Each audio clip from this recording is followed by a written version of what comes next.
Assalamualaikum warahmatullahi wabarakatuh.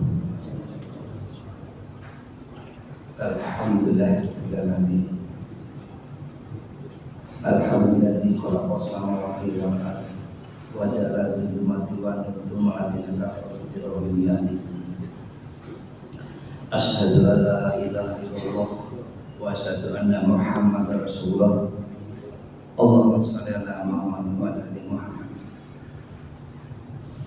Alhamdulillah kita masih dipertemukan kembali dalam kondisi sehat dan tidak ada tempat bersyukur kecuali hanya kepada Allah Jalla wa'ala, karena kita telah mendapatkan cahaya dari setitik ribuan atau jutaan cahaya yang Allah berikan melalui ilmu dalam kehidupan kita. Mari kita merenungi perkataan Imam Waqi bin Al-Jarrah Al-Kufi. Beliau ini adalah guru dari Imam Syafi'i dan Imam Ahmad. Beliau berkata, bi'annal ilma nur wa nurullah la yuhdhu li syai'a. Ilmu adalah cahaya dan cahaya Allah tidak akan diberikan kepada para pelaku maksiat.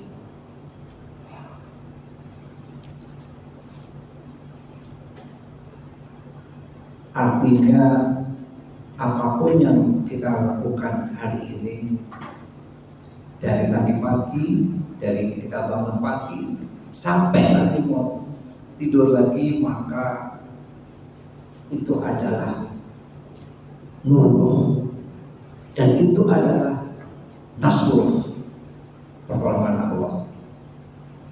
Selawat dan salam mari kita aturkan kepada uswatun hasanah kita, Nabi akhir zaman, Nabi Muhammad Sallallahu Alaihi Wasallam. Beliau seorang Nabi, beliau seorang Rasul yang hidup selama 63 tahun bersama umatnya. Pada saat itu selama 23 tahun beliau mendarmabaktikan kehidupannya. Selama 23 tahun pula beliau mendapatkan wahyu, sehingga dengan wahyu itulah banyak manusia di dunia ini yang tadinya hampir saya tergelincir ke neraka, maka atas jasa beliaulah kita insya Allah masuk ke dalam namanya fil jannah yang luasnya seluas langit dan bumi. Ewatul iman rahimahullah. Kita sama-sama tahu dan kita pasti menghindari ini, bahwa keburukan, puncak keburukan di dunia dan sebelum puncak kehinaan di akhirat adalah ketika kita mati dalam keadaan su'ul khotimah. Itu puncak dari keburukan di dunia, dan tentu kita harus menghindari itu. Nah, beberapa hal yang kita bisa mati dalam kondisi su'ul khotimah adalah syirik. Rasulullah pernah ditanya oleh sahabat, mal kabar ya Rasulullah, apa itu dosa besar ya Allah? Yang pertama dikatakan isyrakillah, syirik kepada Allah. Dan yang selanjutnya selain syirik, penyebab keduanya adalah berbuat zalim. Ini bawa apa? Ini ibu-ibu yang harus kita hindari. Masya Allah, betul-betul kita harus menghindari hal ini. Karena kenapa? Az-zulmu wa ta'un sayin fi ghairi ma'ud.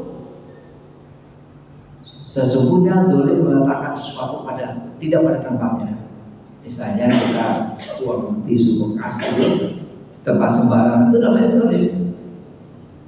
Dan kita banyak hal contohnya.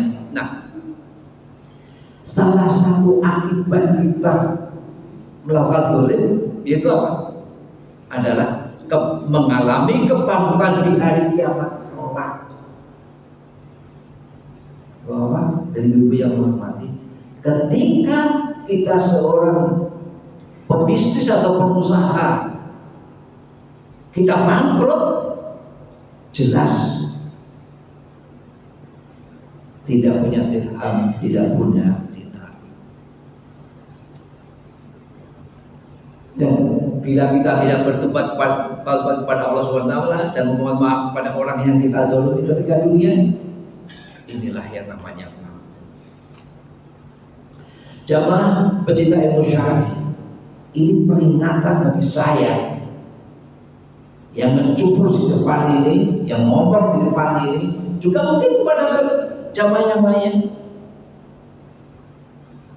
Apa itu?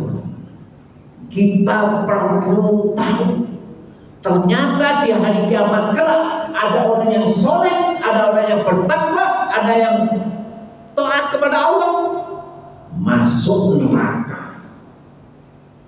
Alhamdulillah. Kita harus istirahat. Lalu kemana pahala ketaatannya? Lalu kemana pahala ketakwaannya? Lalu kemana pahala sholat, puasa, birrul walidain dan semuanya? Kemana?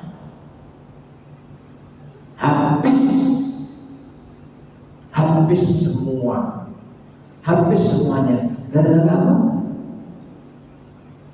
Ternyata ada perampok amal ibadah kita, ada pencuri amal ibadah kita.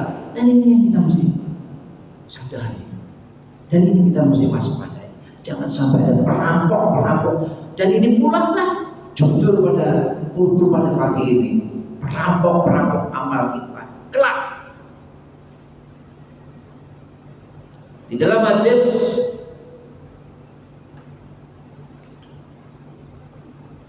hadis Muslim, Rasulullah SAW mengingatkan kepada sahabat. Kata Rasulullah, atadruna muflis. Tahu siapa orang yang bangkrut, orang yang tidak punya uang? Lalu para sahabat menjawab, ya Rasulullah, al-muflisu fina man la dirhama lahu wala mata'a. Ya Rasulullah, man la dirhama lahu, orang yang tidak memiliki dirham, duit, wala mata'a, tidak memiliki harta benda lagi. Itu yang kata sahabat orang bangkrut. Faqala, Nabi menyaut, yang disebut bangkrut dari kalangan umatku. Jadi umatnya Nabi Muhammad SAW, bukan umat yang lain. Ini kita yang ada di sini. Innal muflisa min umati ya'tiya yaumul qiyamah bisolatin, bisyamin, wasakatin.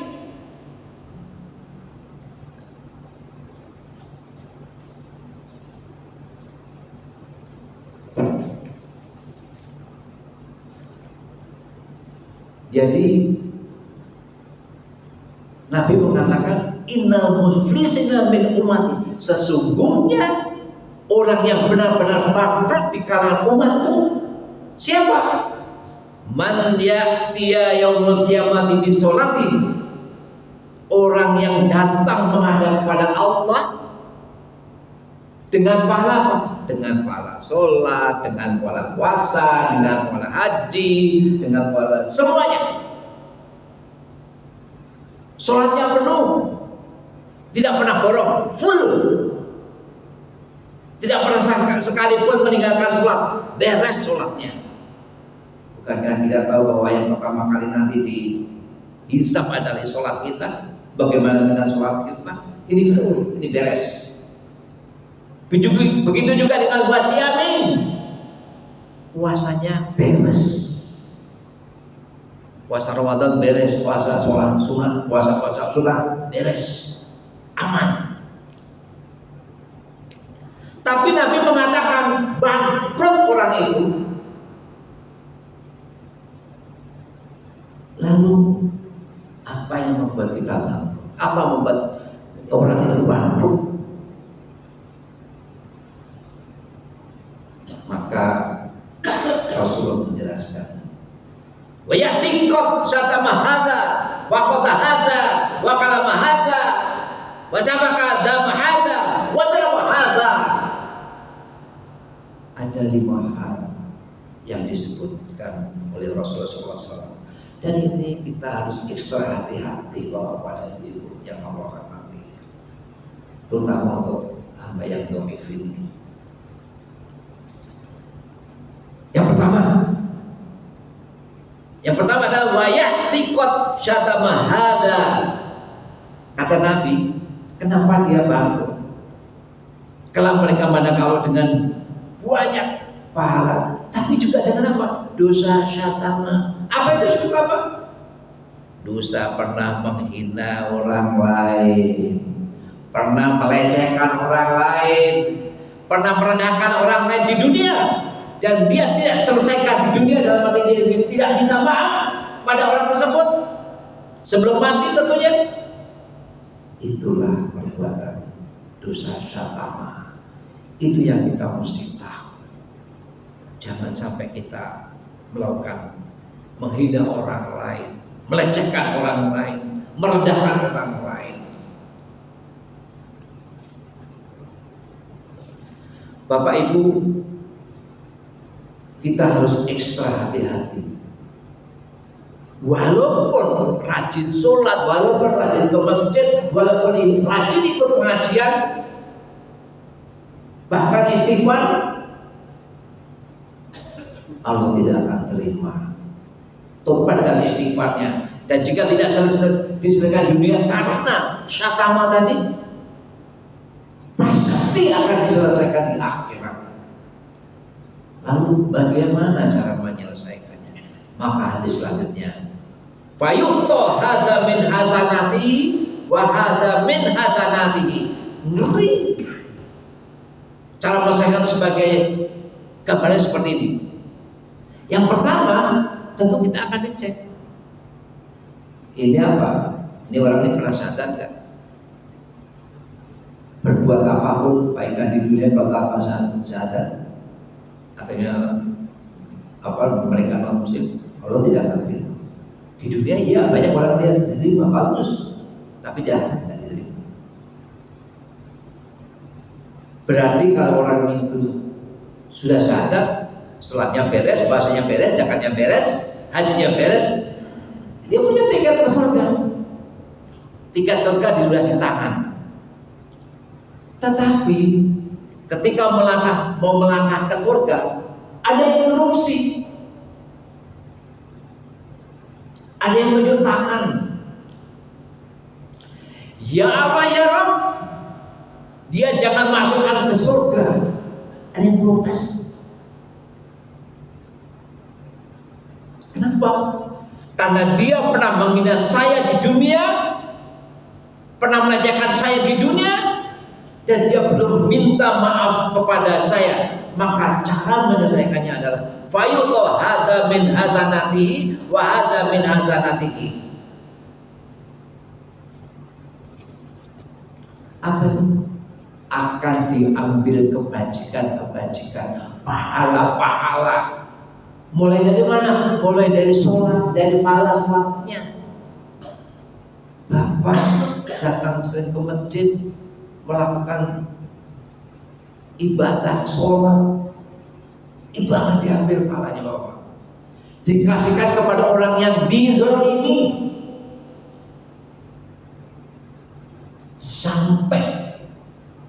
selesai urusan syatama. Itu yang pertama. Yang kedua, wa qadha hada, dosa karena fitnah. Nah, ini banyak perselingkuhan di medsos. Jadi ada interupsi lagi. Ya Allah ya Rabb, dia jangan dimasukkan ke surga. Kenapa? Dia pernah memfitnah saya di dunia, pernah menyebarkan berita bohong di dunia, fitnah itu, dan dia belum minta maaf kepada saya. Maka cara penyelesaiannya adalah fayu'ta hada min hasanati wa hada min hasanati. Jika pahalanya sudah habis diberikan kepada orang yang didolimi, maka pahala puasanya sekarang diambil untuk dinutupi dosa-dosa yang karena sikap dan perilakunya. Yang pertama adalah syatama hada, dan kedua adalah waqata hada. Itu yang kedua. Yang ketiga, wa kalama hada, memakan harta orang lain. Ini hati-hati, pengusaha terutama, pebisnis yang jualan, entrepreneur. Ada juga yang interupsi. Ya Allah ya Rabb, jangan masukkan dia ke surga. Kenapa? Ketika saya berbisnis dengan dia curangin saya, dicurangin, ditilep,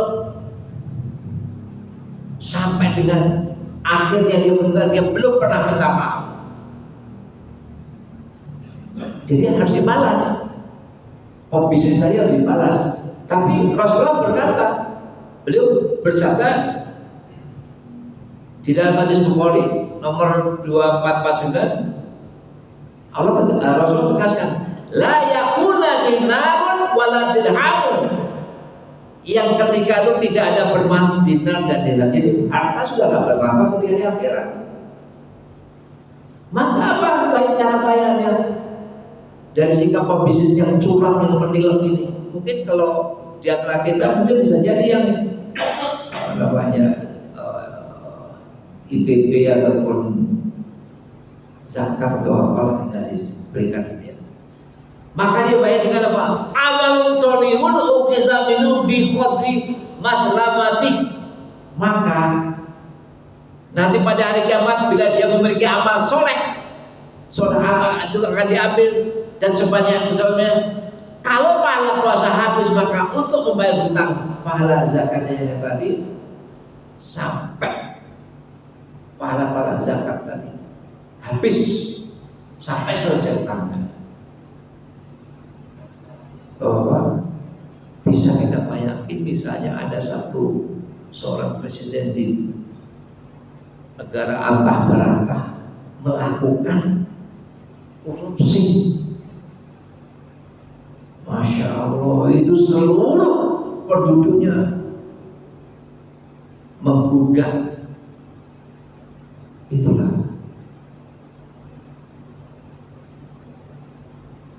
maka hal inilah yang perlu kita mesti pahami. Ya Allah ya Rabb, jangan masukkan si oknum pejabat itu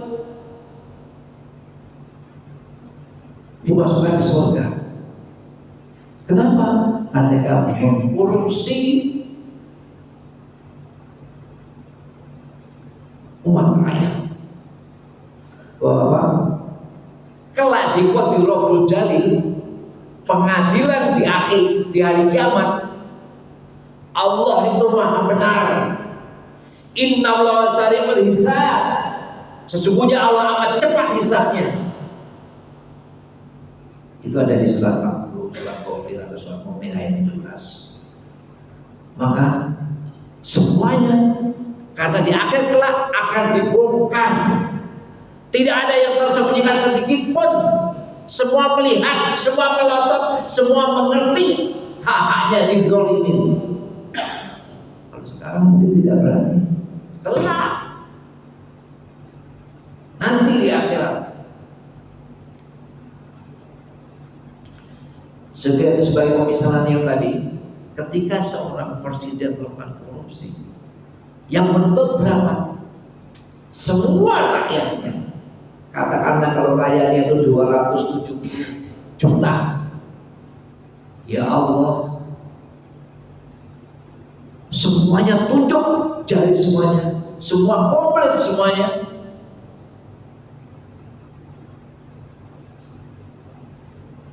Maka itulah namanya bangkrut. Dan itulah namanya perampok-perampok pahala, pencuri-pencuri pahala kita. Dan yang keempat adalah wasafaka damahana, menumpahkan darah, terutama pada orang-orang yang menghalalkan dan melakukan pembunuhan misalnya. Dan jika itu tidak disekat di dunia, maka dia termasuk orang yang bangkrut. Kenapa? Karena di surat 5 ayat 53 Allah tegaskan, man qatala nafsan, barang siapa yang membunuh seorang manusia, satu orang manusia dibunuh, bighairi nafsin au fasadin fil ard, bukan karena orang itu membunuh orang lain atau bukan karena membuat kerusakan di bumi, faka'annama qatalan nasa jami'an, maka seakan-akan dia telah membunuh manusia seluruhnya. Artinya satu jagat manusia mengajukan interupsi, memohon kepada Allah, memohon kepada Allah Subhanahu wa taala, ya Allah, ya Rabb, jangan masukkan si kota nafsan itu ke surga. Kenapa? Karena dia belum minta maaf kepada orang ini. Dan yang kelima, yang terakhir, yang membuat kita bangkrut kelak, wa hadza, dia pernah memukul, dia pernah menempeleng, dia pernah menendang, dia pernah menyiksa, tapi tidak diselesaikan di dunia dengan cara yang hak. Kita sama-sama cara yang hak itu apa? Kisos, dibalas sesuai yang berapa. Orang nyubi dibalas dengan nyubi, orang bunuh dibalas dengan bunuh. Bahkan ditegaskan, ya ayyuhalladzina amanu kutiba alaikumul qisasu fil qatla. Allah tegaskan, hai orang-orang yang beriman, diwajibkan atas kamu kisos berkenaan dengan orang-orang yang dibunuh. Dan jika seperti itu, itulah muflis. Penutup hadis ini adalah fa'in faniyat hasanatu qabla an yuqda ma alaihi. Ketika habis semua pahala-pahalanya, habis semuanya amal kebajikannya, pahala syahadatnya habis, pahala salatnya habis, pahala puasanya habis, pahala zakatnya, haji habis, pahala sunnah, pahala puasa sunnah juga habis, tapi yang nuntut masih banyak. Maka cara membayarnya adalah Allah balik keadaan itu, dibalik oleh Allah Ta'ala. Maka ukiza min qataya humfat oleh alaihi, akan diambil dosa-dosa yang didolimi orang itu, kemudian diberikan kepada orang yang, jadi orang yang mendolimi dosanya diambil, diberikan kepada orang yang didolimi. Thumma turiga fina, kemudian dia akan dilemparkan ke dalam neraka. Itu 5 poin dari orang-orang yang bangkrut. Kesimpulannya, ada hadis yang menjelaskan merampok pahala, pencuri-pencuri pahala di akhirat kelak, sehingga orang itu kafir. Hadis yang diriwayatkan oleh Muslim, ada orang yang datang menghadap Allah dengan segala pahala, puasa, haji, sholat, semuanya. Tetapi setelah itu juga wayat dikot syata mahadha wa khadha hadha wa kalama hadha wa sabaqada mahadha wa daraba hadha. Mereka juga membawa dosa karena pernah mencela, menuduh tanpa bukti, memakan harta orang lain, menumpahkan darah, dan memukul sesama. Oleh karena itu agar kita tidak bangkrut, agar pahala-pahala kita tidak dirampok, dicuri oleh perbuatan kita sendiri, maka hadis tentang muflis ini harus berusaha untuk kita amalkan. Itulah poin daripada untuk pada pagi ini. Wallahu a'lam bishawab. Alhamdulillah fala takuna minal mumtarin. Pada dia romo dan janganlah kamu termasuk yang orang yang ragu-ragu. Mari kita tutup dengan doa kafaratul majelis. Subhanallah wa bihamdihi asyhadu an la ilaha illa anta astaghfiruka wa atubu ilaik. Assalamualaikum warahmatullahi wabarakatuh.